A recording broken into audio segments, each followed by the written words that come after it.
ان کے جو شاہ نواز بھٹو کے نام لینے کی کیا ضرورت تھی, اور یہ اشاریہ کس طرف ہے؟ دیکھیے یہاں یہ ضرور ہے کہ سیاست کے نام پہ ہم سب مختلف سیاسی جماعتوں کے ہم سب جو اراکین بھی ہیں اور ہمارے کارکنان بھی ہیں, ہمارے عمائدین بھی ہیں, وہ بہت بڑی بڑی باتیں کر جاتے ہیں سیاسی جلسوں میں, جوش خطابت میں. لیکن یہ ضرور ہمیں اب ادراک ہونا چاہیے کہ 21ویں صدی کے پاکستان میں جہاں ہم ایک ہی سمجھیں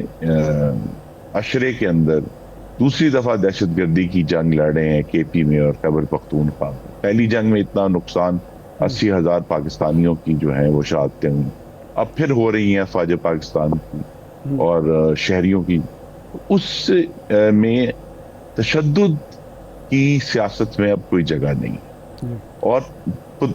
یہ بھی واضح ہونا چاہیے کہ متشدد گفتگو کی بھی, متشدد بیان کی بھی اب سیاست میں جگہ نہیں ہے. کہ آپ جہاں بھی تھریٹن کریں گے کہ جی ہم اس کے ذریعے, تشدد کے ذریعے اپنے مقاصد حل کریں گے, تو وہ پاکستان کو آگے لے کر جانے والی بات نہیں ہے, وہ پاکستان کے نقصان کی بات. تو ان کے سامنے میں ایک بات آخری کہوں گا کہ ان کے سامنے جو ہے ان کے اور ان کے جو امیدواران تھے میرپور ڈویژن میں, ان کے پاس تمام قانونی اور سیاسی راستے کھلے ہیں, لیکن اس کے ایک مرحلے کے الیکشن کو اس حد تک بڑھاوا دے دینا اپنے بیانات میں. اور آج بھی آپ نے درست کہا, جب میں سپہر 3 بجے ٹیلی ویژن پہ ان کی تمام پوری گفتگو پوری لائیو چلی تمام چینلز کے اوپر, تو لہذا ان کی گفتگو پر کوئی قدغن نہیں ہے. لیکن ایک ذمہ دار سیاسی لیڈر ہونے کے ناطے, اور ایک ایسا لیڈر جس نے پھر اس تمام بنیاد کو ڈسکریڈٹ کیا جس کی بنیاد پہ ان کے والدہ صدر پاکستان ہیں, یوسف رضا گیلانی چیئرمین سینٹ ہیں, میرے بھائی جو ہیں وہ ڈپٹی اسپیکر ہیں پاکستان کی قومی اسمبلی کے, ان کے جو کچھ ممبران جو ہیں دو صوبوں میں گورنر پنجاب اور خیبر پختونخوا میں گورنرز ہیں, اور بلوچستان میں ہماری ایک مخلوط حکومت بھی, وہ بھی ہم بھول جاتے ہیں کہ وہ بھی ایک موجود ہے. تو لہٰذا وہ جس بنیاد یہ بات دیکھیے ایک بات ضرور ہمیں بار بار الیکشن کا میں آپ کی تائید کر رہا ہوں کہ اب تو گلگت بلتستان میں بھی مخلوط حکومت میں آپ شریک ہیں. یس, اور دیکھیے یہ کہہ دینا کہ جی جہاں میں جیتا ہوں, اب دیکھیے یہ بھی ایک ریٹرک ہے کہ جی میں جہاں میں سندھ میں جیتا ہوں وہاں الیکشن اچھی بالکل ٹھیک ہوا تھا, باقی پورے ملک میں الیکشن خراب ہوا تھا. اسی طرح ایک جماعت ہے وہ کہتی جی خیبر پختونخوا میں بالکل ٹھیک الیکشن ہوا تھا, لیکن باقی پورے ملک میں خراب الیکشن ہوا تھا. تو بات یہ کہ یہ جو الیکشن 2024 میں ہوا, جو اس کا ڈائریکٹ بینیفیشری ہے, جو ان کے عوام نے ان کو ووٹ دے کر حکومت دی ہے, تو اب یہ کہہ دینا کہ جی میرا صوبہ ٹھیک تھا باقی سب خراب تھا, یہ بالکل جو ہے وہ بات نہ ہی منطقی ہے, اور نہ ہی جو ہے جب آپ خود کسی چیز کا فائدہ اٹھانے والے ہیں تو آپ جس شاخ پر بیٹھے ہیں اسے خود کاٹ رہے ہیں. نہیں, لیکن خرم صاحب انہوں نے صرف 2024 کے الیکشن کے بارے میں تو یہ بات نہیں کی. انہوں نے کہا کہ 1990 میں بھی نواز شریف صاحب, بلکہ 85 سے وہ شروع ہوئے, اس وقت ہم بائیکاٹ نہ کرتے تو یہ وزیر اعلیٰ نہ بنتے. یہ تینوں بار وزیر اعظم بنے ہیں تو دھاندلی کے ذریعے بنے ہیں, مکا کے ذریعے بنی ہیں. انہوں نے تو ہر وہ الیکشن جس میں مسلم لیگ نون جیتی یا اس نے حکومت بنائی, سب کو دھاندلی زدہ قرار دیا ہے. یہ پوری جو اس وقت جمہوری پروسیس چل رہا ہے جس پر فخر کیا جاتا ہے, وہ سب کو ہی ڈسکریڈٹ کیا ہے انہوں نے. تو جی میں تو اس بارے میں اتنا کہوں گا کہ پاکستان میں ہمیں ماضی سے سبق ضرور سیکھنے چاہیے, لیکن جتنا ہم ماضی کو اپنی سیاسی گفتگو کے لیے یا پوائنٹ سکورنگ کے لیے استعمال کریں گے اور اس دلدل میں قدم رکھیں گے, تو ہمارے دامن پر ہی جو ہے وہ کیچڑ پڑے گا. یہ اس کو بار بار ریز کرنا کہ کون کس وقت بینیفیشری تھا, اب اس کا جواب میں بھی بالکل جواب دے سکتا ہوں کہ کس وقت کس نے فائدہ اٹھایا, 1988 میں کس بنیاد پر یہ حکومتیں بنی, یا جو 2007 میں 7 سے پہلے شہید بینظیر بھٹو کی شہادت سے پہلے جو انڈرسٹینڈنگ ڈیولپ ہوئی وہ ساری باتیں ریز کی جا سکتی ہیں اور بڑے مختلف پیرائے میں، لیکن اس سے ہم آگے نہیں بڑھتے. اور میں آئی تھنک اس سارے جو گفتگو ہم کر رہے ہیں ارشاد صاحب، اس ساری گفتگو میں اہم بات یہ ہے کہ اس سے کشمیر کا جو کاز ہے اور کشمیر کے اندر جو اب الیکشن کے ابھی 2 مراحل رہتے ہیں اس میں کسی بھی طرح یہ جو پروسیس ہے وہ آگے نہیں بڑھتا، وہ پیچھے لے کر جانے والی. جب آپ پروسیس کی کریڈیبلٹی چیلنج کر دیتے ہیں، اب یہ ہے کہ اگر دوسرے مرحلے میں پاکستان پیپلز پارٹی کو آزاد کشمیر کے عوام ووٹ دے دیتے ہیں تو کیا وہ مرحلہ جو ہے وہ بالکل درست ہو جائے گا اور سرٹیفائی ہو جائے گا؟ خرم صاحب بنیادی طور پہ ایک کویسچن یہ ہے، ایک تو یہ فرمائیے کہ یہ بڑا سینسیٹیو میٹر ہے جس کی طرف آپ اشارہ کر رہے ہیں، دونوں جماعتوں کے بیچ جہاں باقی ٹی او آرز ہیں، ایس او پیز طے ہیں، تو کیا کشمیر الیکشن پر کوئی ضابطہ اخلاق طے نہیں ہوا؟ نمبر 1. اور اگر بلاول صاحب بات کر رہے ہیں تو مریم نواز صاحبہ ان کو باریک واردات ڈالنے کا تانا دے رہی ہیں، یہ پوچھ رہی ہیں قیامت کتنے بجے ہے، تو پھر یہ کیا معاملہ ہے؟ ریئیکشن بھی تو اسی، ایکشن اور ریئیکشن دونوں کی جو شدت ہے وہ تو برابر ہے. جی دیکھیے، بات یہ ہے کہ جب ایک پارٹی کے سربراہ اس وقت چیئرمین ہیں جناب بلاول صاحب، میرے چونکہ وہ کابینہ کے کولیگ بھی رہے ہیں، ارشاد صاحب نے درست یاد کروایا کہ پچھلے سال جو وزیر اعظم کا سفارتی مشن مختلف ممالک میں گیا تھا وہ میرے مشن کے سربراہ بھی تھے، میں اس کا رکن تھا. تو میرے دل میں تو اور ذہنی طور پہ بہت احترام ہے، لیکن جب سیاست ہو رہی ہے تو پھر سیاسی بیان کا جواب بھی سیاسی آئے گا، یہ بات ان کو معلوم ہونی چاہیے. اور آپ یہ بھی تو غور کیجئے نا کہ ہمیں بھی بہت اس پہ جو میں بلکہ اس ٹیم کا حصہ تھا جو گلگت بلتستان میں جا کر جنہوں نے کیمپین کی، تو ہمارے ذہن میں بھی بہت تحفظات تھے، لیکن جب ایک دفعہ وزیر اعظم نے کھلے دل سے اس پورے پروسیس کے اوپر کوئی بھی شبہ کیے بغیر کہا کہ جی پاکستان پیپلز پارٹی گورنمنٹ بنا، حالانکہ ہم اس الیکشن کے ریزلٹس کے باوجود حکومت بنا سکتے تھے، لیکن جب وزیر اعظم نے کہہ دیا، ان کا ایک جو ہے وہ سیاسی رواداری کے تحت انہوں نے کہا، لیکن وہ سیاسی رواداری جو وزیر اعظم پاکستان نے گلگت بلتستان میں دکھائی وہ پاکستان پیپلز پارٹی کے چیئرمین نہیں دکھا سکے آزاد کشمیر کے الیکشن. اچھا، ایک تو یہ سیاسی رواداری پیپلز پارٹی کے حوالے سے کچھ زیادہ بڑھ گئی آپ کی، دوسرا آپ نے کیبنٹ میں بھی اکٹھے رہے، پھر دورہ بھی کیا، سفر میں انسان کھلتا ہے، انسان کا پتہ چلتا ہے. یہ جو بات انہوں نے اپنے ماموں کے حوالے سے کی، ان کا ذکر کیا، ایک دھمکی ہے اس کے اندر ملفوف، ان میں یہ جراثیم آپ نے پہلے بھی محسوس کیے یا پہلی دفعہ یہ بات اس طرف گئے ہیں اور اس طرح کی بات انہوں نے کی ہے؟ جی نہیں، میں نے یہ محسوس نہیں کیا اس تمام سفر کے دوران اور اس سے پہلے بھی کابینہ میں کبھی اس طرح کی جو ریٹرک ہے یا انگریزی میں کہتے ہیں ریاکشنری گفتگو ہے، وہ ہمیں کبھی تو میں خود اس کے اوپر مجھے بڑا افسوس ہوا ہے کہ ہم تو میں نے کہا ماضی سے سبق سیکھ کر آگے بڑھنا چاہتے ہیں. اگر ہم بار بار اسی دلدل میں دوبارہ چھلانگ لگائیں گے تو ہم ہی اندر دھسیں گے، یا پاکستان کا جو مستقبل ہے اور پاکستان کا استحکام ہے وہی اس دلدل میں دھسے گا. پاکستان کے عوام اور پاکستان کا جو پورا ہمیں نظام کو آگے لے کر چلنا ہے، ہم آگے نہیں چل سکیں گے. تو دلدل سے باہر نکل کر بہت سارے ہم سب کو اختلافات ہو سکتے ہیں مختلف پروسیسز سے، اور یہ بات بلکہ پیپلز پارٹی غالباً سب سے پہلے انہوں نے یہ بات شروع کی تھی کہ بہت سارے تحفظات ہو سکتے ہیں، لیکن ہمیں بہرحال پاکستان کے عدالتی نظام پر، پاکستان کے سیاسی نظام پر، پاکستان کے آئین پر اپنا جو اعتماد ہے وہ قائم رکھتے ہوئے آگے بڑھنا ہے. لیکن اگر اس قسم کی گفتگو کریں گے جو ہر چیز کو تلپٹ کر دے گی اور تشدد کی طرف معاملات کو لے کر جائے گی، تو پھر اور خاص طور پہ آزاد کشمیر جیسے انتہائی حساس علاقے میں جہاں آلریڈی بڑے ایشوز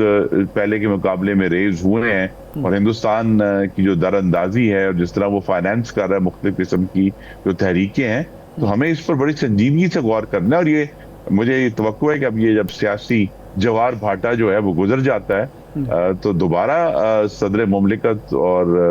وزیر اعظم پاکستان کی بیٹھک ہوگی، اور جس بنیاد ہمیں آگے چلنا ہے وہ جو باہمی احترام ہے، اگر اس میں کمی آئے گی تو پھر یہ جو ٹالرنس ہے نا جی، یہ کسی آئین میں اور قانون میں لکھی نہیں جاتی. یہ تو ایک فیصلہ ہوتا ہے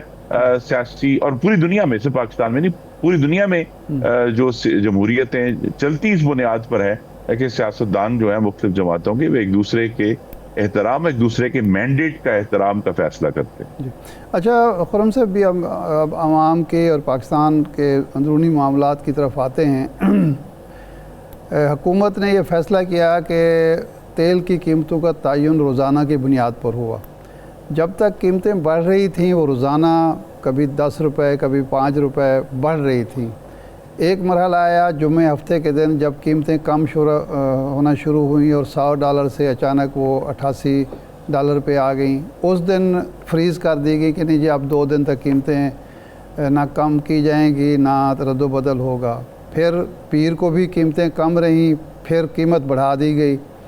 تو یہ کیا ایک تو آپ کو سمجھ آتی ہے کہ روزانہ والا فارمولہ درست ہے، یہ عوام کے مفاد میں ہے، یا صرف ایک مخصوص حلقے کو فائدہ پہنچایا جا رہا ہے، یا حکومت اپنے خزانہ بھرنے کی کوشش کر رہی ہے؟ اور دوسرا یہ ہے کہ یہ کون سی منطق ہے کہ جب بڑھ رہی ہو تو اسی دن بڑھے گی، اور جب کم ہو اچھی خاصی کم ہو جائے تو وہ ہفتے کی بنیاد بنا لی جائے کہ پورے ہفتے کو ہم کیلکولیٹ کریں گے؟ جی اس کا بڑا واضح جواب ہے کہ وزارت پیٹرولیم کو اور غالباً وزیر اعظم پاکستان کو اس پر ضرور پاکستان کے عوام کو شفافیت کا اظہار کر کے دینا، کہ یہ میرے اور آپ کے نالج میں ہو کہ اگر اتنی قیمت بڑھے گی تو اس کے آج بس اگر قیمت بڑھی ہے اور اگر کل قیمت کم ہوتی ہے تو ہم خود اپنے گھر میں بیٹھ کر کیلکولیٹ کر سکیں کہ رات کو کیا اعلان ہو، تاکہ یہ معاملہ جو ہے یہ اس شکوک و شبہات سے نکلے. پوری دنیا میں اب روزانہ کی یعنی اوپن پرائسنگ اس وقت میکنزم ہے، لیکن پاکستان میں 2 ایشوز تھے جس کی بنیاد پہ اوپن پرائسنگ نہیں ہوتی تھی. ایک تو یہ تھا کہ پورے ملک میں پیٹرول کی قیمت ایک ہی رکھی جاتی تھی، اور لہذا جو شمال میں پیٹرول تک کو پہنچانے کی جو کاسٹ تھی وہ کاسٹ جو ہے وہ جنوب میں رہنے والوں جب ایکولائز کرتے تھے تو ظاہر ہے جو ان کے لیے کم کاسٹ ہو سکتی. تو جو ایکولائزیشن ہے وہ ابھی تک اپنی جگہ پر قائم ہے، لیکن اگر یہ شفافیت نہیں ہوگی تو یہ سوالات اٹھتے رہیں گے. لیکن یہ جو ڈیلی کا معاملہ ہے، ڈیلی کا معاملہ لایا ہی اسی لیے گیا تھا کہ بھئی ایک ہفتے کے بعد یا 15 دن کے بعد یا 1 مہینے کے بعد جو ایک بڑی شفٹ ہوتی تھی وہ نہیں ہو، اور چھوٹی چھوٹی شفٹس کے ذریعے اس معاملے کو ہینڈل کیا جائے. لیکن ابھی بھی اس میں شفافیت کی بے حد کمی ہے، اور میری توقع ہے میرے بھائی بہت قابل اور محنتی وزیر ہیں پیٹرولیم کے کہ وہ اس میں ایک غیر معمولی کوشش کر کے شفافیت لانے کی کوشش کریں گے. جس کی طرف ارشاد صاحب نے اشارہ کیا ہے کہ پیٹرول جو ہے وہ چونکہ ایک بہت ہی کروشل انرجی ان پٹ ہے پاکستان کی ٹرانسپورٹ میں، انرجی میں، گھروں میں، تو لہذا اس کو ریونیو بڑھانے کا ذریعہ نہیں بنانا، ہم کی جو اکانومی ہے اس کا پہیہ تیزی سے چلانے کا ذریعہ بنانا ہے. اس میں شفافیت کی اور فیسیلیٹیشن کو لا کر ہی ہم بہتر رزلٹ نتیجہ حاصل کر سکتے ہیں. ٹھیک، بہت شکریہ خرم دستگیر صاحب آپ کے وقت کا. ایک کے بعد واپس آتے ہیں.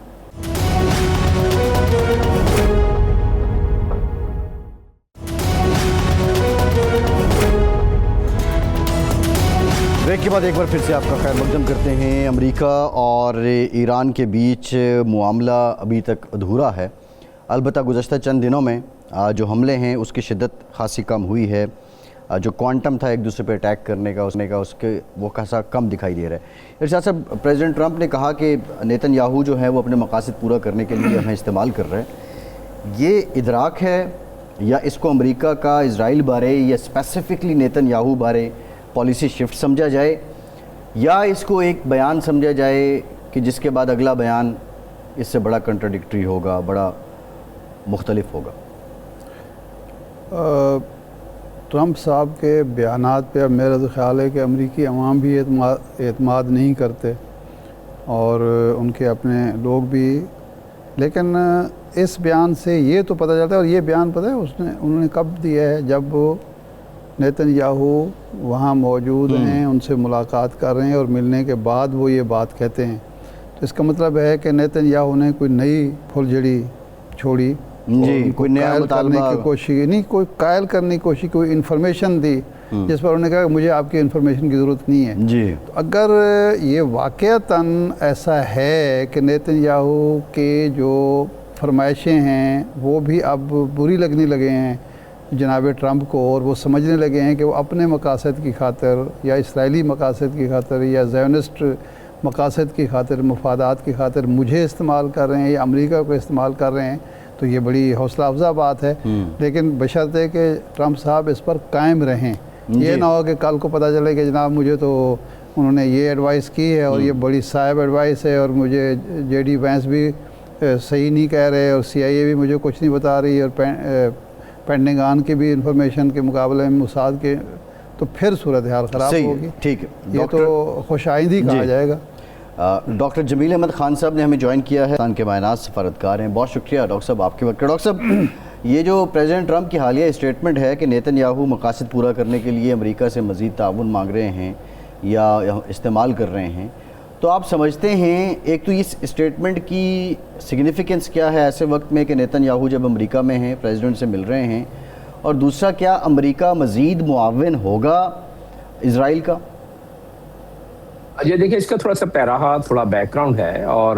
اس کا بیک گراؤنڈ یہ ہے کہ اسرائیلی لابی شروع سے وہاں کام کرتی ہے. ہم بہت دفعہ اس کو ڈسکس کر چکے ہیں. اسرائیلی لابی کے تانے بانے تقریباً وہاں ہر ڈپارٹمنٹ پہ بنے ہوئے، خاص طور پر وائٹ ہاؤس، کانگریس اور باقی Pentagon, State Department, many department. اس جگہ ہوا کیا ہے کہ یہ جو اسٹیٹ آف ہرمز ہے اس نے بہت ساری دنیا کے تغیرات کو چینج کر دیا ہے. امریکہ میں جو اس کا اثر پڑا ہے، باقی دنیا میں تو خیر پڑا ہی پڑا ہے، لیکن جو امریکہ میں اس کا اثر پڑا ہے اس کی وجہ سے لوگ سوچنے پر مجبور ہو گئے. ایون گراس روٹ لیول پر، جب گراس روٹ لیول پر لوگ سوچنے پر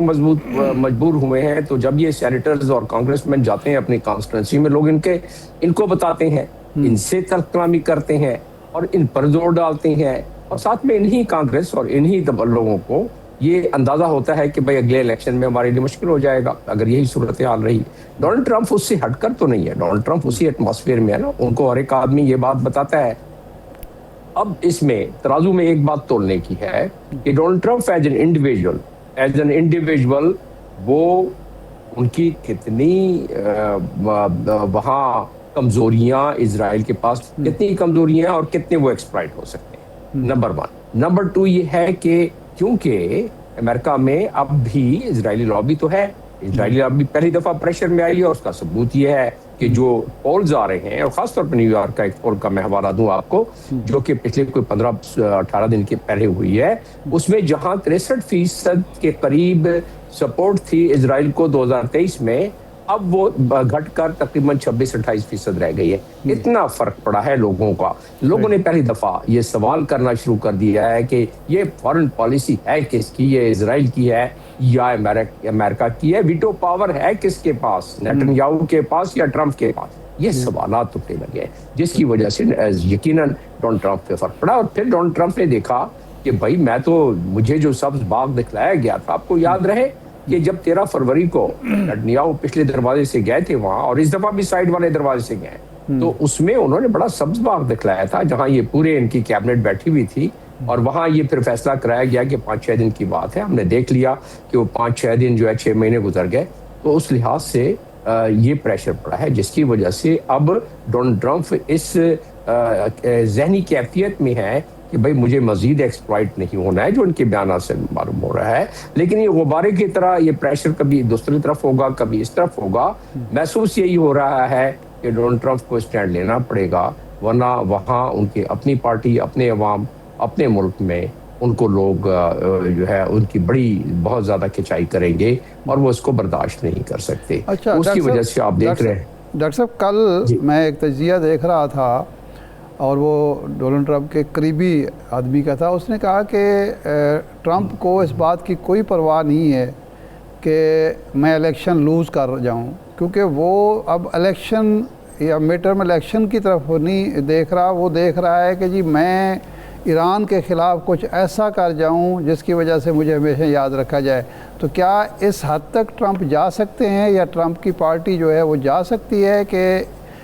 الیکشن وہ لوز کر جائے اور شاید اس کے نتیجے میں ٹرمپ کو مواخذے کا سامنا بھی کرنا پڑے، لیکن وہ ایران کو تباہ کرنے کی پالیسی پر کاربند رہے جو اسے اسرائیل کی طرف سے اور نیتن یاہو کی طرف سے سمجھائی جا رہی ہے بات۔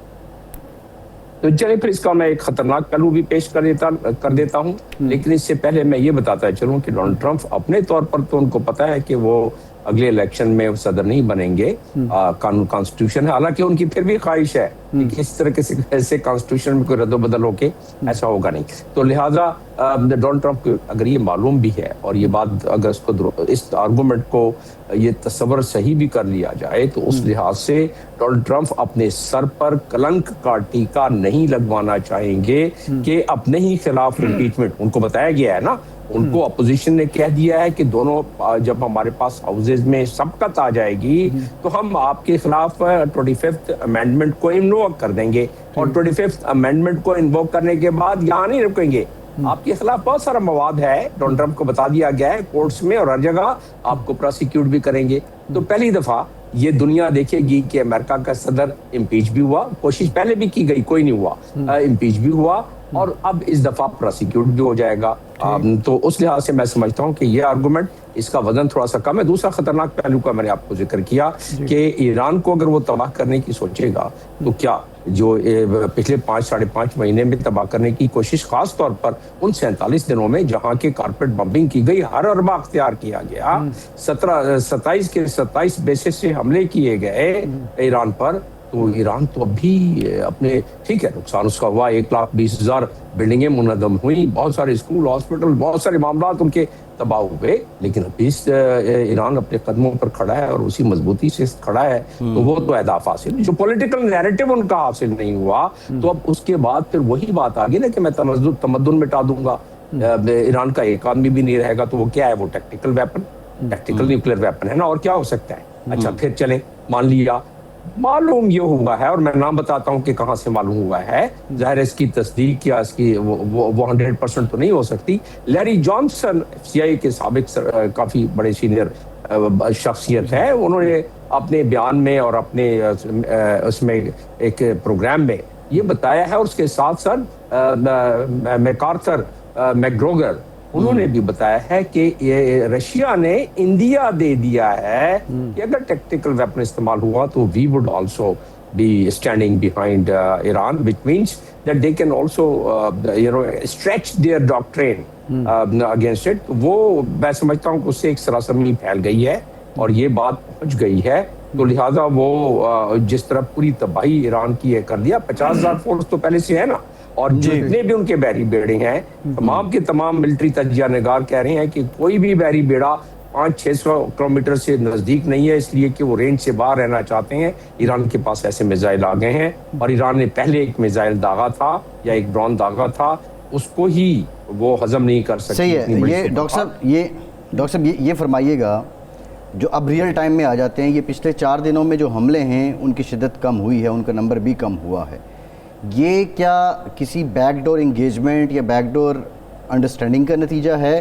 یا دونوں اپنا بھرپور جو زور ہے وہ آزما چکے ہیں؟ یا دونوں باتیں ہیں اس میں، بھرپور زور کا تو میں نے بتا دیا، 47 دن اور پھر اب تک 5 مہینے تک کسی نہ کسی طریقے سے ایک دوسرے پر حملہ کرتے رہے ہیں۔ ایران نے تو پھر بھی کچھ نہ کچھ اپنے یہی ثابت کر کے کہ وہ اپنے قدموں پہ کھڑا ہے اور ڈیفیٹ نہیں ہوا، تو وہ تو ثابت کر دیا اس نے کہ وہ ڈیفیٹ نہیں ہو سکا، جو پولیٹیکل نیریٹو تھا امریکہ کا اور اسرائیل کا، تو وہ تو بات ختم ہو گئی۔ اب رہا سوال کہ اتنی بڑی سپر پاور جس کی کہ 996 بلین ڈالر کی عسکری قوت ہے، یعنی کہ بجٹ ہے، اور جس کا کہ اگلے سال 1.5 ٹریلین کا بجٹ ہونے والا ہے، وہ اتنی بڑی قوت، 50,000 فورس، 27 بحری اڈے، ہزاروں کی تعداد میں جہاز اور ساری چیزیں، وہ تو اپنا پولیٹیکل اہداف حاصل نہیں کر سکے۔ اس کا مطلب یہ ہوا کہ this is the end of geopolitical model U S had relied since 1991 Gulf War کے بعد، یہ ماڈل ہی اس کا فیل ہو رہا ہے، جس کی وجہ سے یہ پورا سیکیورٹی کیلکولس اور سیکیورٹی پیراڈائم اس خطے کا آنے والے نزدیک آنے والے چند سالوں میں یہ چینج ہو رہا ہے، اور اس کا شاخسانہ نظر آ گیا ہے، اور یہ بات دنیا کو اس کا ادراک ہو گیا ہے کہ اب بہت ساری چیزیں، بہت ساری پیراڈائم چینج ہونے لگے ہیں، اور جو 4 assumption امریکہ کے تھے اس پورے خطے کو کنٹرول کرنے کے، وہ کیا تھے؟ بیسز، فارورڈ بیسز تھے، پریسیشن اسٹرائک کا گھمنڈ اور گمان تھا، کر لیا، ریپڈ وکٹری کی جی ہم کر کے ریپڈ وکٹری جو کے خواب دکھلایا گیا تھا 13 فروری کو نیتن یاہو کی طرف سے، پھر کہ ٹیکنالوجی میں جو کہ ہے واقعی میں بہت بڑی سبقت ہے، تو یہ تمام چیزیں اس کے لیے کافی ہیں۔ 4 assumption تھیں، چاروں کی چاروں assumption جو ہیں وہ تو اب یہ ثابت ہوئی کہ اس نے کام نہیں کیا، تو اس کا مطلب ملٹری سپریورٹی جو ہے وہ تو ان کی نکل گئی، پولیٹیکل آبجیکٹیو ان کا ہوا نہیں۔ ہرمز اپنی جگہ پر ہے، missile, drones, bases, U S جو ہے جتنا ایکسپوز اس دفعہ ہوا ہے اور جتنا اس کا اس دفعہ نقصان ہوا ہے، یو ایس کا اس سے پہلے تو نہیں۔ اگر ہم پاسداران کے آدھے سے کیا 1/4 کلیم کو بھی مان لیں، اور جو کہ بڑے بڑے چینل دکھلا رہے ہیں مصدقہ سیٹلائٹ فوٹوز، جس کی کہ امریکہ نے پریشر ڈال کے گوگل کو کچھ اس کے ٹرمینل بند کرائے ہیں کہ مت دکھلاؤ دنیا کو کہ کتنی تباہی ہوئی ہے، لیکن چینلز کے پاس آ گئے، انہوں نے دکھلا دیا ہے پرانے تصویر اور نئے تصویروں کو ساتھ رکھ کے کہ کتنی تباہی ہوئی ہے ان بیسز پر۔ تو اس کا مطلب پاسداران صحیح کہہ رہے ہیں کہ انہوں نے جارڈن میں ابھی جو پچھلے ہفتے نقصان پہنچایا ہے 18 کے قریب جہاز اور باقی تمام، اور جتنی افرادی قوت جو انہوں نے شفٹ کر کے کچھ ریزیڈینشل ایریا میں رکھی تھی، پوائنٹ اون ریزیڈنٹ، تو یہ تمام جو سیٹلائٹ پکچرز ہیں وہ کتنا جھوٹ بولیں گے؟ اس کا مطلب نقصان تو بہرحال۔ ڈاکٹر صاحب، آپ نے روس کے انوالومنٹ کی بات کی، امکان کی جو بات کی ہے، اب وہ آج کی سٹوری یہ ہے کہ ایران نے چین سے معاہدہ کیا ہے 400 میزائل حاصل کرنے کا، جو سٹنگر میزائل کی طرز پر ہیں، کندھے پر رکھ کر فائر کیے جا سکتے ہیں، اور وہ B-52 جو ہے اس کو بھی نشانہ بنا سکتے ہیں۔ تو کیا امریکہ بچنا چاہتا ہے یا ایک ایسی جنگ کو دعوت دے رہا ہے جس میں چین بھی شریک ہوگا، مجبور ہوگا، اور روس بھی ہوگا؟ یہ امریکہ اس طرف جا رہا ہے یا اس سے بچنے کے لیے دوبارہ معاہدے کی طرف، مذاکرات کی طرف اور مفاہمت کی طرف آنا چاہ رہا ہے؟ جو منطق کہتی ہے کہ امریکہ بچنا چاہے گا، کیونکہ امریکہ کے مٹھی سے ٹھیک ہے، گلوبل نارتھ سے گلوبل ساؤتھ میں کی طرف جو سفر ہے وہ اس ایران جنگ نے کافی تیز کر دیا ہے، لیکن پھر بھی مرتے مرتے بھی 1.25 لاکھ کا اس کو بھی کافی عرصہ لگے گا اس معاملے کو میٹریلائز ہونے میں۔ تاریخ اس چیز کی گواہ ہے، چاہے وہ ایتھنز کی بات کر لیں، روم کی بات کر لیں، آپ UK کی بات کریں، برطانیہ کی جہاں کے سورج غروب نہیں ہوتا تھا، جب ان کے ہاتھ سے طاقت نکلتی ہے وہ ہر حربہ اختیار کرتے ہیں۔ تو امریکہ بھی حربے اختیار کر رہا ہے۔ امریکہ کو پتا ہے کہ ڈالر ڈومینیشن ختم ہو رہی ہے۔ جس دن ڈالر ڈومینیشن، اس جنگ کے بعد ڈالر ڈومینیشن اس خطے سے آپ دیکھیں گے کہ مزید خلیجی ممالک اور دوسرے ممالک وہ یوان میں اور باقی کرنسیز میں سواپنگ شروع کر دیں گے، جس کا مطلب یہ ہے ڈالر مزید کمزور ہونا شروع ہو جائے گا۔ اور جو ماہر معاشیات کہتے ہیں کہ یہ ڈالر ڈومینیشن کمزور ہوگا تو امریکہ کی تنزلی اسی تیزی سے گرے گی، جس کا مطلب یہ ہوا کہ سپر پاور کا جو تھیوری ہے وہ تھیوری ابھی جو حالات و واقعات اور حقائق سامنے ہماری نظر آئے ہیں اس کی وجہ سے وہ چینج ہو رہی ہے۔ اور یہ پوری جو خطہ ہے، ایران اس خطے میں اس کیلکولیشن میں بڑا نمایاں ابھر کے آیا ہے۔ آنے والے سالوں دنوں میں وہ اپنی کیلکولس، اس کا سیکیورٹی کیلکولس اس خطے میں ہوگا اور خلیجی ممالک بھی اس کے ساتھ ہوں گے جو تجزیہ کہتے ہیں۔ یہ فرمائیے گا، حوثیوں کا اور عراق کا سعودی عرب کے ساتھ فرنٹ کھولنا،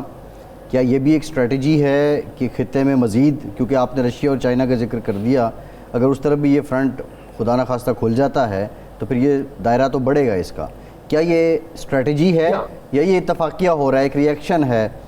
جو حوثی دے رہے ہیں؟ دیکھیں، جو پس پردہ رہ کے لوگ اس چیزوں کو بڑھاوا دیتے ہیں، وہ چیز کیونکہ 3.5 سال میری تعیناتی رہی ہے یمن میں، اور میں نے ایک وہاں کے ہر علاقے کو، ہوتیوں کے علاقے کو، باقی میرے ذہن میں ہوتی بڑے سخت جان ہیں، بڑے ٹرینڈ، بڑے پڑھے لکھے وہ لوگ ہیں، ان کی حکومت رہی ہے ان کے امام کی بہت عرصے تک، جب اس کے صدر نے وہاں اس کو تختہ الٹا تھا، تو اس لحاظ سے اگر دیکھا جائے تو ہوتی دوبارہ جب یہ آئی ہے تو انہوں نے جو وارننگ، الیکشن تو پھر بھی یہی جیت گئے تھے تو وہ تو فوجی سربراہ نے ان کی حکومت ختم کی نا جی.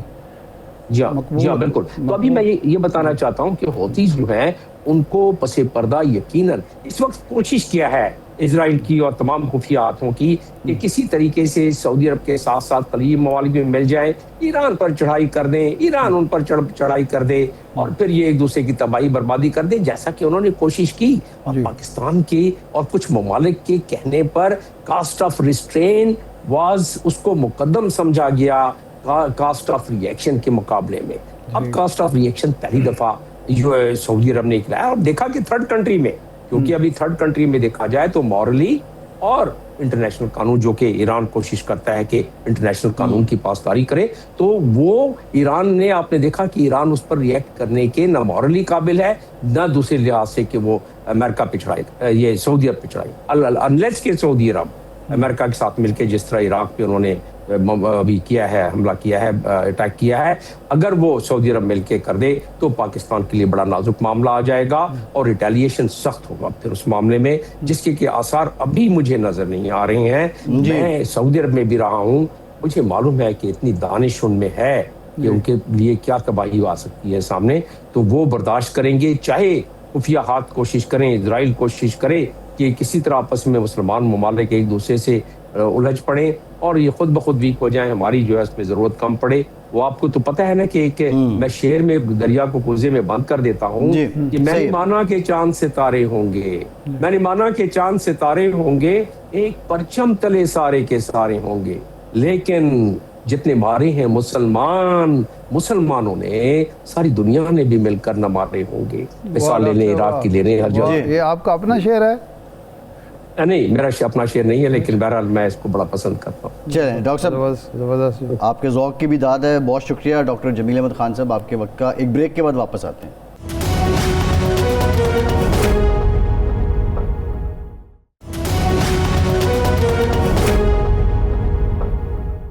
بریک کے بعد ایک بار پھر سے آپ کا خیر مقدم کرتے ہیں. ارشاد صاحب, برسات ہے اور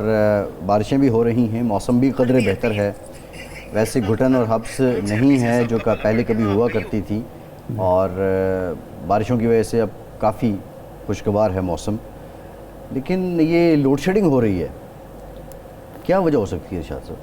یہ بھی کسی آسٹیرٹی میئر کا حصہ ہے کیونکہ جو حالات ہیں, تیل کی قیمتیں بھی زیادہ ہیں, یا کوئی اور ریزن ہے؟ نہیں, یہ کفایت شعاری نہیں ہے, یہ عوام ماری ہے. اچھا, اس کو کفایت شعاری نہیں کہتے. آپ رپورٹ تو پڑھ چکے ہیں نا کہ کتنے کارخانے ہیں بجلی پیدا کرنے والے جنہوں نے ایک سال میں 1 یونٹ بجلی بھی پیدا نہیں کی اور ان کو اربوں روپے ادائیگی ہو چکی ہے. اب اس میں تو کوئی شک نہیں, اعداد و شمار کی بات ہے, ریکارڈ کی بات ہے کہ ہمارے پاس بجلی کے جو معاہدے ہو چکے ہیں یا جو پیداواری صلاحیت ہے وہ ہماری کھپت سے کہیں زیادہ ہے. بہت زیادہ نہ صحیح تو کم از کم وہ 2000 میگا واٹ زیادہ ہے. ٹھیک ہے نا, پیداواری صلاحیت زیادہ ہے, ترسیلی صلاحیت کم ہے, اور ترسیلی صلاحیت جو ہماری ہے اس کے مطابق بھی کھپت اس وقت نہیں ہو رہی. اس کی 2-3 بڑی وجوہات ہیں. 8000 میگا واٹ سرکاری اعداد و شمار کے مطابق 8000 میگا واٹ تو سولر پیدا ہو رہی ہے. ٹھیک ہے نا جی. اس کے بعد جو کارخانے مہنگائی کی وجہ سے, زیادہ شرح سود کی وجہ سے, بجلی کے زیادہ قیمت کی وجہ سے اور وجوہات سے بند ہوئے ہیں یا بند ہو رہے ہیں یا اپنی پیداوار صلاحیت کم کر چکے ہیں, ان کے ہاں بجلی کی کھپت کم ہے. پھر جو موسم ٹھیک ہو گیا ہے تو اس میں بھی بجلی کی گھریلو سطح بہت کم ہو چکی ہے. ان تمام وجوہات کے باوجود اگر لوڈ شیڈنگ ہو رہی ہے تو اس کا مطلب یہ ہے کہ حکومت یا وہ لوگ جو فیصلہ ساز ہیں انہوں نے یہ طے کر لیا ہے کہ بجائے اس کے کہ ان کو تنگ کیا جائے, کارخانہ دار جو ہیں, کہ وہ اپنی پیداواری لاگت زیادہ پہ بجلی فراہم کریں, ہم عوام کو یہ تکلیف دیتے ہیں کیونکہ وہ عادی ہیں اور وہ سہ جاتے ہیں مچھر بہت موٹے موٹے ہیں ارشاد سے، ہوتے رہے ہیں اتنا موٹا موٹا مچھر ہے، یہ مچھر جو ہیں اویس لیغاری صاحب کو تو نہیں کاٹتے نا، یہ تو آپ کو کاٹتے ہوں گے. یہ گرمی جو ہے، حبس جو ہے، علاقے میں ڈی جی خان میں مچھر نہیں ہوتے ہیں، کیوں نہیں ہوتے؟ لیغاری صاحب کو بھی کاٹتے ہوں گے. ان لوگوں کے جو محلات ہیں ان میں تو نہیں پہنچ سکتا نا مچھر. وہ ہمارے آپ کے وہ بھی مچھر جو ہے اتنی سمجھدار نسل چیز ہے کہ وہ بھی دیکھتے ہے، بندہ دیکھ کے رخ کرتے ہے، ایسے نہیں چل پڑتے، اپنا وہ وقت ضائع نہیں کرتے کہ جناب اس گھر کا رخ کر لیں جہاں ان کو گھر میں داخلے کی اجازت ہی نہ ہو. وہ بھی دیکھتے ہیں کہاں آسانی سے ٹریس پاسنگ کی جا سکتی ہے، دیواریں پھلانگی جا سکتی ہیں، پہنچا جا سکتا ہے، اپنا شکار جو ہے آسانی سے مل سکتا ہے. وہ ان گھروں کا رخ کیوں کریں گے، ان محلات کا رخ کیوں کریں گے جہاں ان کو پتہ ہے کہ ہمیں وہ مچھر مار کا ہی سامنا کرنا پڑے گا. رسائی آسان نہیں، رسائی نہیں، مچھر مار جو ہوتے ہیں ادویات ان کا سامنا کرنا پڑے گا. وہ اتنا رسک کیوں لیں جب کروڑوں عوام موجود ہیں ان کو اپنا خون پیش کرنے کے لیے. وہ مچھر جو یہ ایک ہے حشرات الارض میں سے وہ مچھر ہوں یا دوسرے مچھر ہوں جو آپ کی جیبیں صاف کرنے والے، آپ کا خون چوسنے والے مچھر، سب کو آسان ہدف جب حاصل ہے تو وہ اس طرف کا رخ کیوں کریں گے؟ تو یہ تو مس مینجمنٹ کے علاوہ کوئی وجہ نظر نہیں ہے. جی ٹھیک ہے. اور یا ایک طے شدہ پالیسی ہے کہ ٹھیک ہے جی عادت نہیں ختم کرنی، زیادہ مطمئن نہیں ہونا، بجلی جاتی رہے گی. ہاں بالکل ٹھیک ہے. یہ میرے خیال تیسری نسل ہے جس کی عادت پختہ ہوگی ارشاد صاحب. ارشاد صاحب پروگرام کے ٹائم کا بہت شکریہ آپ کا. آج کے پروگرام سے اتنا ہی، اجازت دیجیے.